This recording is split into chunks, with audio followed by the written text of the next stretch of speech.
마라나타, 내가 매일 기쁘게. 오늘도 순례의 길 걸어가고 계시지요? 순간순간마다 다시 처음으로 기본으로 돌아간다는 마음으로 내 안에 감사가 사라지고 나도 모르게 불평, 원망, 짜증이 생겨난다면 다시 빨리 우리 스위치를 누르듯이 다시 눌러서 리셋시킨다 그러잖아요. 우리의 마음의 모드를 바꾸는 작업이 필요한 것 같아요. 오늘은 우리 이번 주 화요일 날 프레임, 또 범주, 개념 이런 얘기를 했잖아요. 오늘은 하나님의 나라 영생 인 크라이스트라는 내용 제목으로 같이 말씀을 생각해 보려고 합니다. 저는 잠시 들어가고요. 이 하나님의 나라 영생 인 크라이스트, 수요일 날 잠깐 말씀드린 것처럼 이 세 가지는 신약 성경에 나오는 구원에 대한 각각 다른 그림이에요. 그래서 공간복음에서는 이 구원에 대해서 하나님의 나라, 그리고 요한복음에서는 영생, 생명 이렇게 얘기하고, 바울 서신, 기타 서신에서는 인 크라이스트에서 예수와 연합되는 것을 이야기하는 거죠. 요거는요, 구약의 에덴 동산에서 쫓겨난, 이제 그것이 회복되는 것이 어쩌면 하나님 나라라는 것이고, 선악과를 따먹고 죽었잖아요. 죽었던 사람이 다시 살아나는 것, 영생. 그다음에 첫째 아담 안에서 모든 사람이 죄인이 됐는데, 이제 둘째 아담 안에서 우리가 다시 구원받는 것을 이야기하는 거죠. 그러니까 성경에서 이 구원의 개념이 워낙 크기 때문에 다양한 방식으로 그렇게 말씀하고 있는데, 요것들을 함께 모아놓을 필요가 있는 거죠. 그래야 그 풍성한 의미를 다 온전히 누릴 수 있거든요. 이 프레임 작업을 잠깐 얘기할 텐데요. 이 믿지 않은 사람들이 창조로는 과학이 아니고 진화로는 과학이다 이렇게 몰고 가요. 이게 하나의 프레임이죠. 그러니까 결국 이 진화로는 과학이고 창조로는 과학이 아니다. 그런데 엄밀히 말하면 무엇이 과학적인가? 둘 다 아니에요. 창조론도 진화론도 모든 이제 자료를 근거로 하는 학문이 아닌 거죠. 근데 다른 게 있다면 창조론은 성경에 오히려 기록이 되어 있는 것이고, 진화론은 전혀 근거가 없기 때문에 더 비과학적인데, 이렇게 진화론은 과학이고 창조론은 비과학이다 이렇게 프레임을 딱 씌웠기 때문에 사람들이 이 창조론을 얘기하면 약간은 좀 비과학적인 사람으로, 그리고 진화론은 굉장히 과학적으로 그렇게 오해하도록 만드는 거죠. 이런 걸 굉장히 조심해야 되거든요. 이제 우리가 이 구원에 대해서 이야기할 때도 구원이 이 측면이 다르다는 거 많이 들어보셨잖아요. 과거적인 측면이 있잖아요. 그래서 우리가 이렇게 읽어보면, 내가 진실로 너에게 이르노니 내 말을 듣고 또 나 보내신 이를 믿는 자는 영생을 얻었고잖아요. 심판에 이르지 아니하나니 사망에서 생명으로 옮겼느니라. 다 과거형이에요. 그러니까 이미 이루어진 거죠.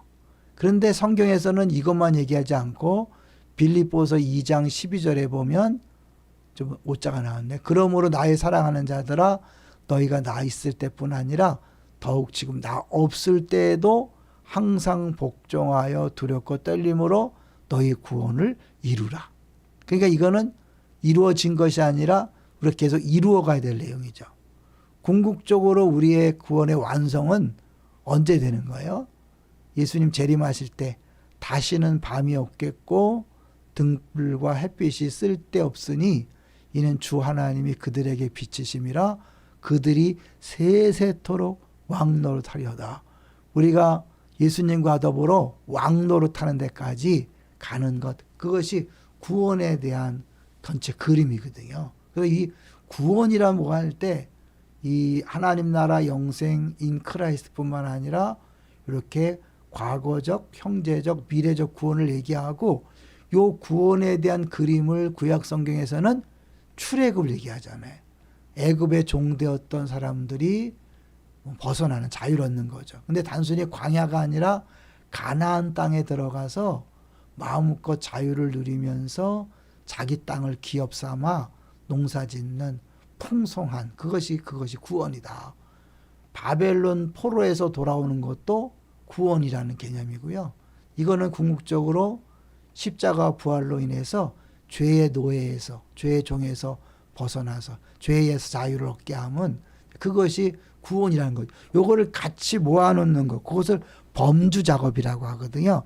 그 범주, 구원이란 범주 안에서 이제 각각 다른 개념들을 차이가 무엇인지를 알아갈 때 이 서로 보충하면서 온전한 구원이 되는 거죠.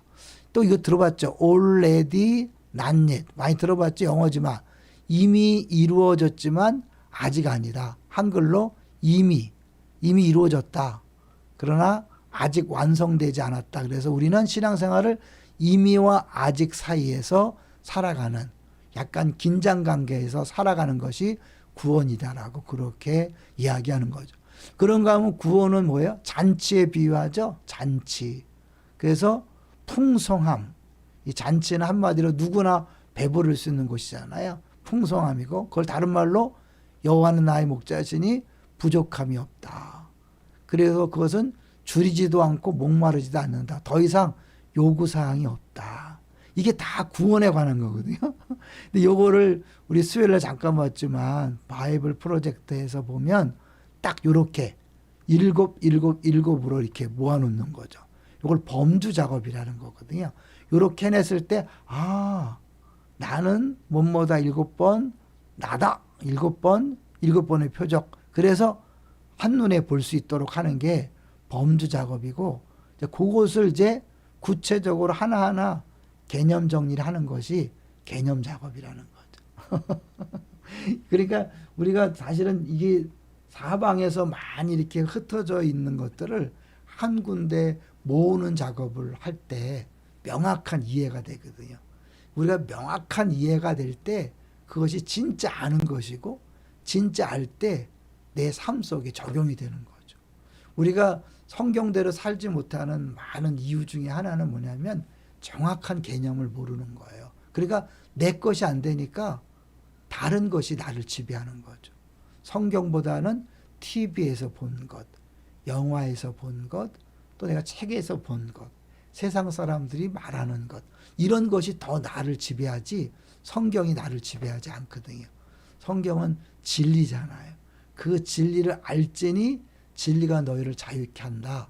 그 진리는 궁극적으로 예수 그리스도이고 예수 그리스도로 말미암은 구원인데 이것이 단순히 한 문장으로 정리될 수 있는 게 아니거든요. 워낙 큰 개념이고 워낙 놀라운 개념이기 때문에 하나님은 구약부터 신약까지 여러 군데에 다양한 그림으로 다양한 정리로 다양한 개념으로 심어 놓으셨는데 이것들을 자꾸 모으는 작업, 그걸 범주의 작업, 범주에 모아놓고 그 안에서 이것이 어떻게 서로 다른가를 딱 비교할 때 앞과 뒤와 옆을 보면서 알 수 있는 것.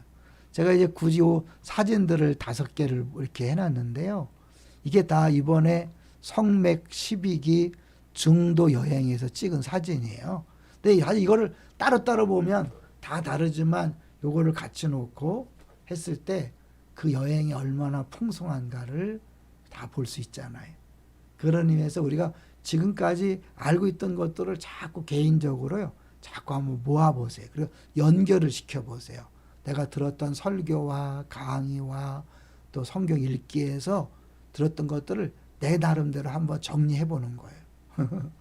어찌 보면 저는 이제 그런 작업을 굉장히 즐거워하고 저 자신도 그렇게 체계화하는 것들을 좋아하기 때문에 또 때로는 그런 쪽에 은사가 있다고 그렇게 이야기하는 것 같아요. 근데 이거는 우리가 그렇게 자꾸 노력하고 그렇게 정리하는 작업을 할 때 나도 분명한 것을 알게 되고 다른 사람에게 전달할 수 있는 거죠. 여러분도 할 수 있습니다. 아무쪼록 지금까지 알고 있는 것들을 자꾸 이렇게 모아서 함께 카테고리를 범주에 모아놓고 그 안에서 요 앞이나 뒤에 옆이 어떻게 다른가를 같이 보면서 할 때 풍성함, 구원은 이런 거구나. 영생, 하나님 나라, 또 예수와 연합하는 것, 또 풍성함이라는 것, 이게 뭔지를 알게 되는 거죠. 오늘 여기까지 하겠습니다. 할렐루야.